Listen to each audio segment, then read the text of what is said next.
Bonjour à toutes et bonjour à tous, c'est TGF et nous nous retrouvons pour une nouvelle partie de Timeline sur Ace Attorney. Oui, ça a pris du temps, mais enfin, nous revoici. Après quelques mois d'absence, nous revenons avec une nouvelle partie. Dans le dernier épisode, nous avons traité des années 2012 à 2016 et maintenant, dans cet épisode, nous allons traiter de l'année 2017.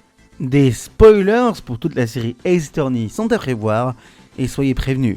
Sur ce, on commence. Timeline, partie 3. Sur Ace Attorney, on est parti.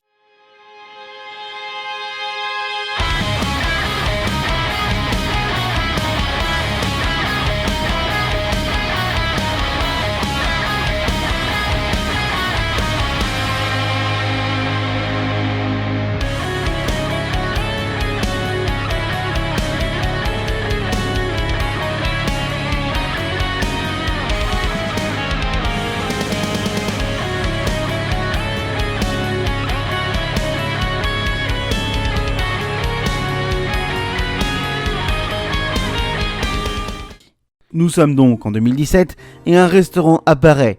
On le voit même dans un papier en possession de Miles Edgeworth. Il s'agit du restaurant français d'un certain Jean Armstrong. Le très bien. Nous passons au mois de février 2017, le 21 février très exactement, où on retrouve le corps de Bruce Goodman, inspecteur de son état dans le bureau du procureur. L'accusée est très surprenante car il s'agit de nul autre que de la procureure en chef de l'époque, Lana Skye. Le 22 février, Phoenix Wright, qui avait refusé toute affaire depuis la fin de Talking About Goodbyes, est interpellé par Emma Skye, qui recherchait un avocat du nom de Mia Fey. Après le malaise qui s'en est suivi, Phoenix reconnaît l'histoire de Maya quand Emma lui dit que sa sœur avait été arrêtée. Il accepta alors d'être l'avocat de sa sœur qui, au départ, refuse totalement d'être défendue. Elle connaissait Mia Fey car elle était en école avec elle en 3e année. Emma avait dit que Lana était très heureuse, jusqu'à récemment, où elle était devenue totalement froide. Emma et Phoenix vont alors à la scène du crime et voient deux personnages, le cow-boy Jack Marshall et la vendeuse de snacks Angel Starr. Jake leur dit que la voiture appartenait donc à un procureur et on apprend avec stupeur que la voiture appartenait à nul autre que Miles Edgeworth. Quand Phoenix vient le voir, il est surpris de le savoir mais il dit qu'il avait reçu un prix et qu'il n'était arrivé que 3 minutes avant le meurtre en donnant un ticket de parking. Après avoir parlé au détective Dick Gumshoe, on obtient la possibilité d'aller sur la scène du crime et on arrive à utiliser le téléphone de l'accusé et on se rend compte que peu après le meurtre, Lana avait donc appelé Emma pour une raison qui est encore inconnue. Lors du procès, Angel Starr témoigne et dit qu'elle a assisté au meurtre, une photographie à l'appui. Elle dit également avoir appréhendé la suspecte alors qu'elle essayait d'appeler au téléphone. Elle dit ensuite avoir une chaussure de la victime, mais elle est ensanglantée, ce qui contredit la scène du crime qui a très peu de traces de sang. La dernière contradiction est à propos du foulard de la suspecte car Angel dit qu'elle en avait un, mais ce n'était pas le cas. Toutefois, le procès se termine peu après car Damon Gant, le préfet de police, annonce qu'il a retrouvé dans le pot d'échappement de la voiture d'Edgeworth un canif avec une étiquette venant de l'affaire SL9. Oui, l'affaire des meurtres en série qu'on a évoquée lors d'un dernier épisode. Il dit également qu'un crime a eu lieu dans le bureau de la police et qu'une des personnes impliquées est l'inspecteur Bruce Goodman. Dans la seconde investigation, on apprend que Damon Gant avait demandé à Miles Edgeworth de porter les preuves de l'affaire SL9 au bureau du procureur. On apprend également qu'une flaque de sang plus importante se trouvait sur la seconde scène du crime, où Mike Mickens est l'accusé principal, et est vu dans une vidéo de surveillance où il attaque une silhouette proche de l'inspecteur Goodman. Lors du second procès, Mike Mickens témoigne en premier. On apprend par l'analyse de la vidéo que Goodman n'est peut-être pas celui qui a ouvert son casier. Gumshoe montre les preuves volées de l'affaire SL9, ce qui fait fuir Emma de la salle du procès. On apprend dans la suite du procès que le Goodman que Mickens a attaqué était en fait l'inspecteur Jake Marshall. Il dit alors à Lana qu'elle aurait falsifié les preuves dans l'affaire SL9, ce qu'elle ne nie pas sous le choc de Miles Edgeworth. Dans la troisième investigation, on apprend le lien entre Angel Starr, Bruce Goodman et les frères Marshall. Grâce à Dick Gumshoe, on arrive à s'introduire dans le bureau de Damon Gent et on se rend compte que ce Damon Gent aurait caché des preuves immuables du dernier assassinat de Joe Dark de l'affaire SL9. Et ces preuves mettent en cause nul autre que Emma. Gent arrive alors et défait de ses fonctions Gumshoe. Durant le procès final, on se rend compte que Lana avait fait elle-même la falsification pour protéger Emma. Phoenix comprend alors que Gant, qui était le premier arrivé sur la scène du crime, aurait pu la falsifier pour mettre la suspicion sur Emma, forçant Lana à l'aider et à subir le chantage de Gent. Gent nous raconte alors qu'il a fait cette scène pour effectivement forcer Lana à l'aider, mais il n'est pas responsable du meurtre. Ce à quoi Phoenix répond en présentant une des preuves que Gant avait soigneusement cachées dans son coffre. Il panique alors en disant que ces preuves sont illégales, mais en ayant utilisé le droit des preuves, il est autorisé à présenter le bout de tissu qui prouve qu'Emma n'a rien à voir dans le meurtre, et que Gant est donc le meurtrier. Ce dernier, après avoir ri aux éclats, nous dit qu'il voulait éviter à tout prix la réouverture de l'affaire SL9 et qu'il avait tué Bruce Goodman pour ça. À la toute fin du procès, Damon Gent profite de ce temps pour dire à Edgeworth que dans certains cas, la loi ne suffit plus et que Gant et Edgeworth sont similaires dans l'esprit de la justice. Ceci fit réfléchir le procureur Miles Edgeworth, qui laisse une lettre sur son bureau. Le majordome récupère la lettre et lit son contenu. Prosecutor Miles Edgeworth choose death. Le procureur Miles Edgeworth choisit la mort. En mars, il se passe deux choses intéressantes. Tout d'abord, Maggie Bird, policière de son état, se met en couple avec un autre policier du nom de Dustin Price. Et un magicien célèbre, ayant gagné le trophée du meilleur magicien du monde, Maximilian Galactica, signe au Big Berry Circus. En parlant de ce cirque, le Big Berry Circus, il y a un drame en juin.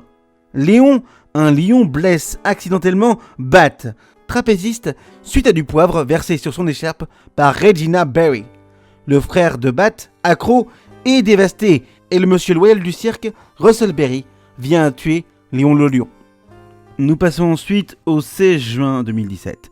Un docteur, le docteur Turner Gray, oui le même que le nom de la clinique dont on a parlé dans le dernier épisode, va voir Phoenix Wright, non pas pour le représenter à la cour, mais pour qu'il puisse venir avec lui voir Maya Fey, car il souhaite que cette dernière invoque par channeling l'esprit de l'infirmière liée à cette affaire, Mimi Maimi. Il accepte et les voici donc le 19 juin 2017 au village Kurain. Maya a accepté la requête de Turner Gray si et seulement si Phoenix était présent pour ce channeling, car c'était la première fois qu'elle acceptait une requête extérieure. Maya entre dans la salle de channeling avec le docteur, tandis que la tante de Maya, Morgan Fay, ferme cette salle à clé. Quelques minutes plus tard, deux coups de feu retentirent. Phoenix et Lotta Hart, qui était présente en tant que journaliste, en panique, défoncent la porte d'entrée. Ils y voient alors le cadavre du médecin avec une Maya en transe devant eux. Dick Gumshoe arrête alors Maya pour le meurtre du docteur. Le lendemain, Phoenix revoit Maya qui croit justement qu'elle est coupable de ce qu'on l'accuse. Elle explique les étapes du channeling et aussi qu'elle a rêvé durant son channeling. Maya lui donne alors un Magetama qui est donné à une jeune demoiselle, Pearl Fay, cousine de Maya et fille de Morgan, qui le charge en énergie mystique. Phoenix pourra donc découvrir les mensonges de ses interlocuteurs. Lorsqu'il voit Pearl, il remarque aussi une clé dépassant de la poche de cette dernière. C'est la clé de la porte. Phoenix s'en rappelle alors. Phoenix fait donc une investigation de la salle où s'est déroulé le crime, et il ne peut que confirmer l'évidence. Nous sommes dans une affaire en vase clos. Morgan Fay lui confirme que la porte était bel et bien fermée, et qu'il n'existait aucun moyen de rester à l'intérieur sans être vu.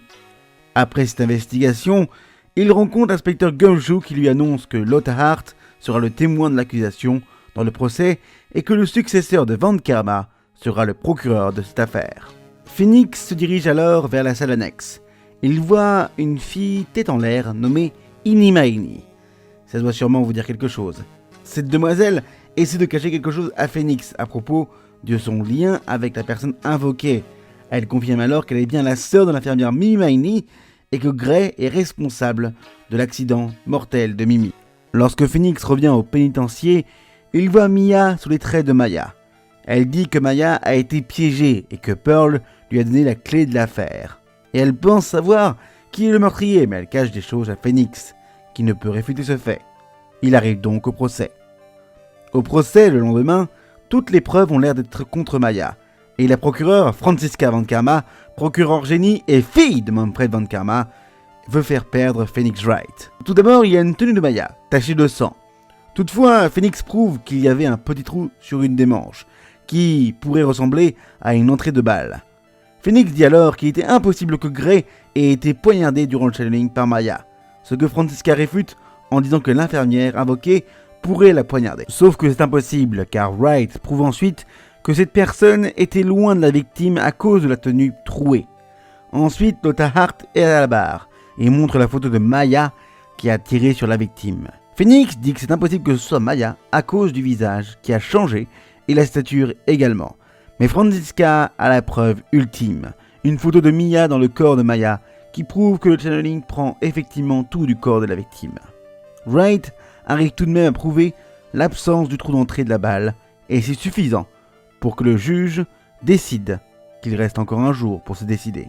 Dans la deuxième investigation, on apprend que Pearl était dans le couloir et qu'elle a cassé l'urne d'Amy Faye, créatrice du channeling Kurain. Elle a recollé cette urne dans le couloir, donc impossible de passer dans le couloir sans que la jeune fille le remarque. Lotta Hart, qu'on retrouve, nous donne des informations sur l'accident et surtout sur les conditions de celui-ci.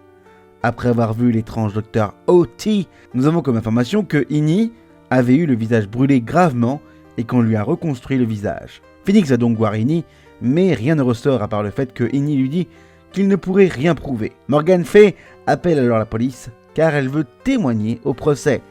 De retour au centre de détention, on arrive enfin à percer le secret de Mia et elle donne les possibles auteurs de ce traquenard et c'est lié à sa famille, notamment Morgan. Avant le procès, Phoenix demande à Pearl d'utiliser le channeling pour invoquer Mia, et ceci pour que la petite évite le procès car elle allait être surprise par sa mère. En effet, Morgan Fay est la première à témoigner, et elle annonce que Maya a pu sortir de la salle après le meurtre. Phoenix, lui, n'avait rien pour nier ses propos. Par la suite, la deuxième témoin fut Innie Maini. Elle dit avoir vu sa sœur lui dire dans la salle annexe qu'elle était venue se venger. Phoenix arrive à prouver que c'est impossible, car Pearl était effectivement présent dans le couloir. Ensuite, il fallait prouver que Innie était dans la salle de channeling durant le meurtre. On remarque alors que la boîte se trouvant dans la salle annexe avait un trou qui correspondait au trou de l'éventail se trouvant dans la salle de channeling. Et on en a la preuve qu'on peut rentrer dedans, car Lotta s'y était cachée la veille. Phoenix essaie de donner donc le plan du meurtre. Innie se serait cachée, puis aurait drogué Maya avant de tuer la victime. Phoenix a du mal dans ce procès, mais il arrive à prouver que Innie a un motif pour vouloir la mort de la victime. L'accident de l'année dernière. Innie raconte alors l'accident et on voit alors qu'il y a quelques contradictions. Tout d'abord, Innie ne dit pas avoir le permis alors que c'est faux et la voiture est une voiture anglaise. Et donc le volant était du mauvais côté. Ce qui veut dire que Innie était au volant et pas Mimi. Mais ça contredit son témoignage dans le journal. À moins que Innie soit en fait Mimi. C'est là que le témoignage du docteur O.T. revient et on se rend compte qu'Innie s'était reconstruit le visage en utilisant la photo de son permis. Mais son visage était méconnaissable, donc on arrive à prouver que c'est bel et bien Mimi, ce qui expliquerait le fait que le channeling n'aurait pas de sens en soi, car la victime était toujours vivante. Innie passe alors aux aveux. Elle se révèle, elle est bel et bien Mimi Maini, et elle prouve par sa présence que Morgan avait comploté avec elle. Les deux sont emprisonnés, et on se rend compte que Morgan voulait la mort de Maya pour tout simplement éliminer la ligne principale de la famille Faye. Ces plans sont encore loin de terminer. Quelques mois plus tard, en septembre 2017, un couple est en deuil et la petite copine est accusée du meurtre. Maggie Bird est accusée et Phoenix est l'avocat qui va la défendre. Toutefois, il y eut un cauchemar bizarre où le juge ne le considérait plus comme un avocat. Quelqu'un alors le frappe alors qu'il se réveille et il devient légèrement amnésique. Il affronte alors Winston Payne dans l'affaire du meurtre de Dustin Prince. Au départ, Phoenix a un peu de mal à s'occuper de l'affaire et même le juge est un peu surpris. Le témoignage de Gumshoe est plutôt en train d'enfoncer l'accusé alors qu'elle souhaiterait l'aider, car elle fait partie des forces de police. Mais il ne faisait que son travail. Ensuite vient le témoignage du témoin visuel, Richard Wellington. Mais on voit rapidement que sa vue est en doute car il a confondu le gant de la victime avec un régime de bananes. Par la suite, on se rend compte que la personne qui a appelé Maggie peu avant le meurtre était Richard Wellington et qu'il avait appelé ensuite d'une cabine hors du parc alors qu'il y avait une cabine au pied de la victime. Et concernant les lunettes cassées, elles seraient les siennes. Enfin, il prouve que Wellington était la personne qui avait frappé Wright car justement, il voulait récupérer son téléphone, mais il a récupéré le mauvais téléphone, celui de Phoenix. Wellington s'étrangle alors et tombe dans les pommes et on voit que le portable avait des contacts peu recommandables. Noël se passe sans souci dans l'univers de Phoenix Wright et le 26 décembre 2017, Maya et Phoenix emmènent Pearl Fay voir le cirque et plus précisément le Big Berry Circus où Maximilian Galactica fait son tour impressionnant. Toutefois, le lendemain, Max est accusé du meurtre du patron du cirque, Russell Berry, et Maya demande à Phoenix de le défendre. En rentrant dans le cirque, Wright se fait attaquer par un tigre mais il est sauvé par Regina Berry. Elle explique alors sa tristesse d'avoir perdu son frère mais elle dit qu'elle le retrouvera dans les étoiles. Après avoir regardé la loge de Russell Berry, on remarque qu'il négociait l'argent que touchait Max, mais ce contrat avait été signé la semaine précédente.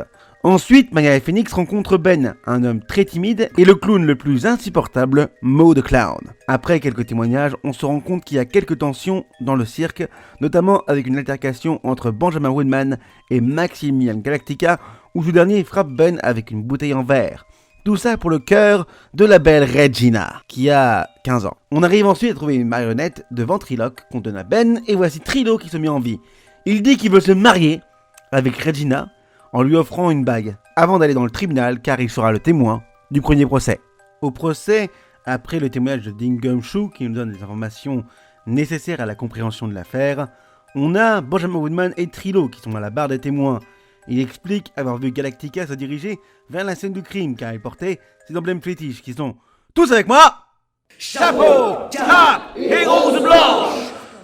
Il dit également qu'il voulait donner sa bague à Regina Berry à ce moment-là, mais elle ne s'est pas montrée et il a gardé la bague avec lui, sauf que Phoenix prouve que Moni l'avait. Trilo dit alors qu'il avait vu Galactica dans son costume, mais Phoenix prouve que les ressentiments de Trilo et Ben envers l'accusé trompent sa pensée et qu'il ne peut pas être pris au sérieux. Mais Von Karma dit justement que son prochain témoin pourrait prouver la présence de l'accusé. Mo fut ce témoin et entre deux blagues pas drôles, il dit qu'il avait une vision sur la scène du crime et qu'il a vu Maximilian Galactica voler après son crime.